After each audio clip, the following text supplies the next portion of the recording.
Gusto ko lang pong i-bring sa atensyon ng lahat ng mga kasama dito sa Senado na nung oras na 3:22 p.m. ngayong hapon, 22 minutes lamang mula nung binuksan natin ang ating sesyon at posibleng bago pa ispinonsor ng Ginoo mula sa Pampanga, Senator Kiko, ang ating Sense of the Senate na resolution, may post na naman ang Chinese Embassy Manila tungkol sa paksa ng ating resolusyon. Ngayon naman, si Deputy Spokesperson of the Chinese Embassy, Guo Wei, sabi niya, echoes do not make a claim true.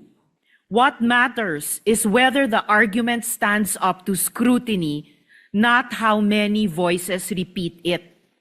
At nirepost nila yung visuals ng 15 senators condemn Chinese embassy's criticism of Philippine officials.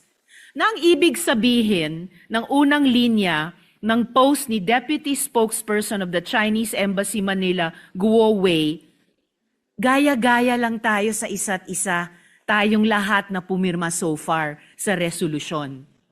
Ang ibig sabihin sa post niya, hindi daw tatayo yung ating pagkondena sa mga pinagsasabi nila bago pa ang araw na ito at hindi tatayo yung ating iginigiit na may karapatan at tungkulin tayong itaguyod ang pambansang interes.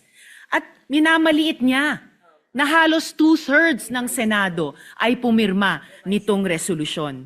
Ibig sabihin po, hanggang 36 minutes ago, half an hour before, salita pa rin ang salita ang Chinese Embassy Manila tungkol sa issue na ginawa natin ng resolusyon sa pamumuno ni Senator Kiko. Ganyan pa rin ang tono nila, bastos, walang paggalang.